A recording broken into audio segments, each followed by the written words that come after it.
వైసీపీలో ఏ నాయకుడు అరెస్ట్ అయినా పట్టించుకొని జగన్మోహన్ రెడ్డి తన అరెస్టు దగ్గరకు వచ్చేటప్పటికి భయపడుతున్నాడా?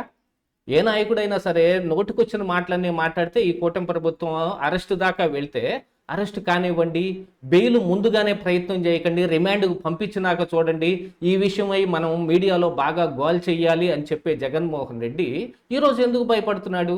అంటే కేవలం ఆ ఒక్క బిల్లును చూసే భయపడుతున్నాడా? నిన్న మనం కుండబద్దల్లో చెప్పిన ఆ వీడియో నిజంగా నిజమేనా? ఏమిటి అసలైన నిజం అనేది ఈ వీడియోలో తెలుసుకుందాం.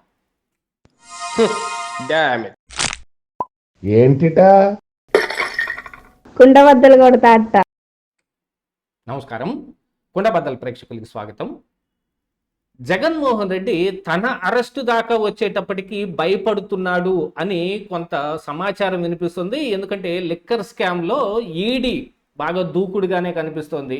రాజకేశ్వరరెడ్డి కావచ్చు, మరి వాసుదేవరెడ్డి కావచ్చు, లేకపోతే కారుమూరి వాళ్ళ అబ్బాయి కావచ్చు, ఎవరిని అరెస్ట్ చేసినా పట్టించుకొని జగన్మోహన్ రెడ్డి ఇక తన దాకా వస్తుందేమో అని ఒక భయంతో అమిత్ షా అపాయింట్మెంట్ కానీ, మోడీ అపాయింట్మెంట్ కానీ నాకు ప్రయత్నం చేయండి అని మిథున్ రెడ్డిని, పెద్దిరెడ్డిని తెగ పోరుతున్నాడట. ఎందుకంటే మిథున్ రెడ్డి కానీ, పెద్దిరెడ్డి కానీ ఇప్పుడు బీజేపీకి చాలా దగ్గరలో చేరువలో ఉన్నారు. ఎందుకంటే విజయసాయి రెడ్డి వీళ్ళందరూ పోయిన తర్వాత వైవి సుబ్బారెడ్డినేమో రానివ్వడం లేదు అనేది ఒక సమాచారం అయితే ఉంది. అందుకని మిథున్ రెడ్డి ద్వారా ట్రై చేస్తున్నాడు.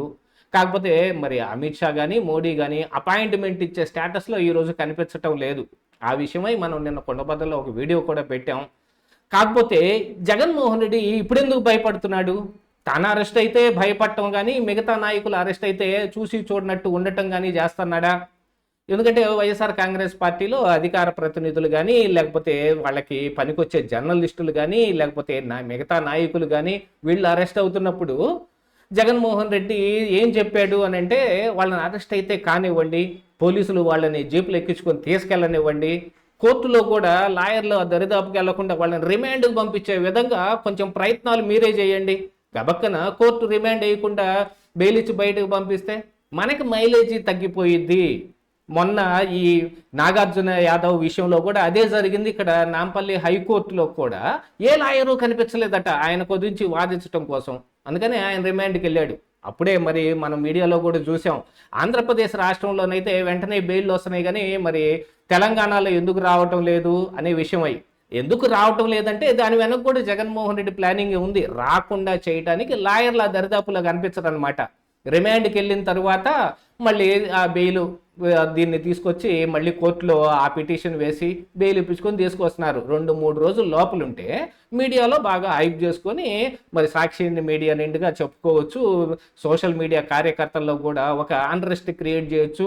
ప్రజల్లో కూడా ఇదిగో కూటమి ప్రభుత్వం ఆడుతున్న డ్రామాలు అని చెప్పొచ్చు.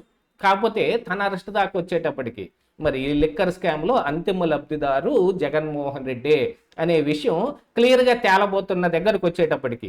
ఎందుకంటే ముందు ఒక సిట్టు ఏర్పాటు చేసి ఈ విషయమై చాలామందిని అరెస్ట్ చేశారు. రాజకేశ్వరరెడ్డి అరెస్ట్తో మొదలుకొని మరి మిథున్ రెడ్డి అరెస్ట్ దాకా చాలా చూశాడు.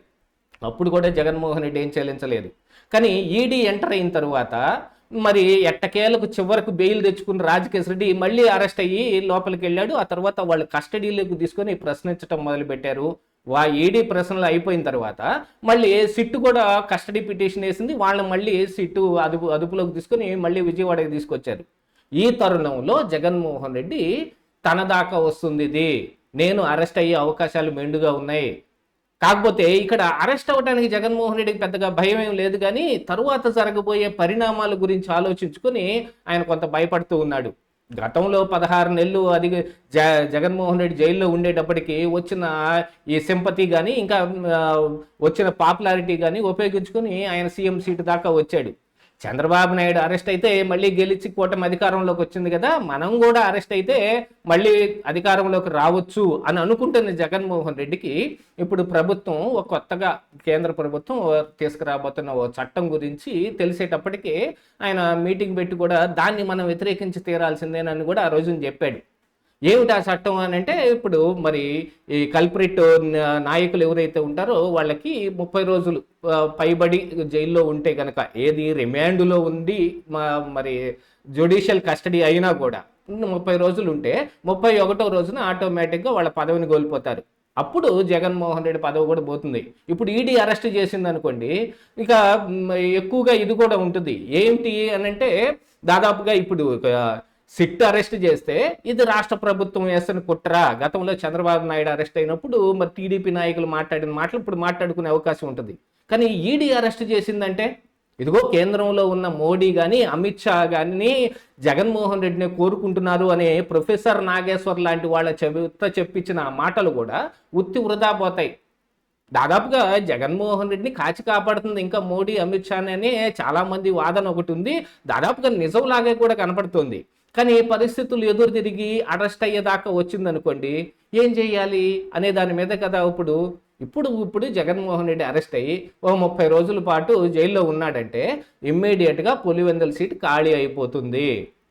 అక్కడ ఎన్నిక వస్తుంది. షర్మిల ఆ సీట్లో పోటీ చేయడానికి కాంగ్రెస్ పార్టీ తరపున వస్తుంది. అట్లాగే ప్రభుత్వం కూడా అక్కడ కనీసం ఇప్పుడు అంటే మరి ఒకసారి డిటెన్షన్ అయిపోయిన తర్వాత జగన్మోహన్ రెడ్డి మళ్ళీ తిరిగి పోటీ చేయడానికి అవకాశం ఉంటుందో లేదో తెలియదు. కానీ కాకపోతే మరి వేరే ఎవరినన్నా నుంచోబెడితే పరిస్థితి ఎలాగుంటుందో తెలియదు. ఈవెన్ పులివెందుల్లో కూడా వైసీపీ ఓడిపోయిందంటే ఎంత అపఖ్యాతిగా ఉంటుంది జగన్మోహన్ రెడ్డికి. వీటన్నిటిని ఆలోచించుకొని ఆ బిల్లు రాకుండా చేయాలనే ఒక ప్రయత్నం కూడా జరుగుతోంది. ఎందుకంటే ఆ బిల్లుకు కూడా మరి రాజ్యాంగ సవరణ కావాలి. ఇప్పుడు ప్రస్తుతం 130వ రాజ్యాంగ సవరణ కోసం మహిళా బిల్లు కానీ లేకపోతే డీలిమిటేషన్ బిల్లు కానీ ఎదురు చూస్తున్న తరుణంలో దీన్ని కూడా దాంతోపాటు కలిపేస్తే ఏం జరుగుద్ది అనేది జగన్మోహన్ రెడ్డి ఆందోళన. కాబట్టి ఇప్పుడు జగన్మోహన్ రెడ్డి అంటే ఈ బిల్లు వచ్చిన తర్వాత అరెస్ట్ అయిన వాళ్ళందరి పరిస్థితి ఏమిటి అనేది ఇక్కడ చూసుకోవాలి. దానికి ముందు అరెస్ట్ అయ్యి ఉంటే అది వేరే రకంగా ఉంటుంది. ఎందుకంటే గతంలో కూడా మనం చూసాం 17A మీద జరిగిన ఓ పెద్ద చర్చ. ఆ బిల్లు వచ్చే వరకు, అమెండ్మెంట్ జరిగే వరకు ఆ ముందునున్న పరిస్థితులు కానీ ఆ వెనకనున్న పరిస్థితులు కానీ ఏం జరిగినాయి, చంద్రబాబు నాయుడు మీద పెట్టిన ఆ స్కిల్ కేసు విషయంలో కూడా 17A సుప్రీంకోర్టు దాకా వెళ్ళి మరి అది కూడా ఇంకా రిజర్వ్లోనే ఉంది తీర్పు. ఎప్పటికీ ఈ రోజుకి కూడా తీర్పు రాని పరిస్థితులు ఉన్నాయి. కానీ ఈ బిల్లు మాత్రం పాస్ అయ్యి వస్తే 30 రోజుల పాటు గనక జగన్మోహన్ రెడ్డి జైల్లో ఉంటే ఇమ్మీడియట్గా ఆయన ఎమ్మెల్యే పదవిని కూడా కోల్పోతాడు. పులివెందులో ఉప ఎన్నిక వచ్చి కూర్చుంటుంది. ఎంత భయంగా ఉంటుంది మరి జగన్మోహన్ రెడ్డికి. ఇదిగో కూటమి మీద ప్రజలు చాలా ఏహ్యభావంతో ఉన్నారు అని చెప్పేదాన్ని కానీ లేకపోతే పైనున్న మోడీ అమిత్ షాల ప్రాపకం జగన్మోహన్ రెడ్డికే ఉందని ప్రజలకు చెప్పడానికి కొంతమందిని పురమాయించుకునే విషయంలో కానీ మొత్తం రివర్స్ అయి కూర్చుంటాయి. ఇక జగన్మోహన్ రెడ్డి మరి ఇక అరెస్టుని ఆపుకోవటానికి అనేక రకాల ప్రయత్నాలు చేస్తూనే అమిత్ షా దాకా వెళ్ళవలసిన పరిస్థితి వచ్చింది. సో ఇది ఈ కారణాలన్నిటి మూలాన జగన్కైతే కొంత భయం కనపడుతుంది. ఎవరు అరెస్ట్ అయినా పట్టించుకొని జగన్మోహన్ రెడ్డి తన దాకా వచ్చేటప్పటికి మాత్రం మరి భయంగా కాకుండా ఇంకెలా ఉంటుంది. ఇదే ఈరోజు కుండబద్దలు.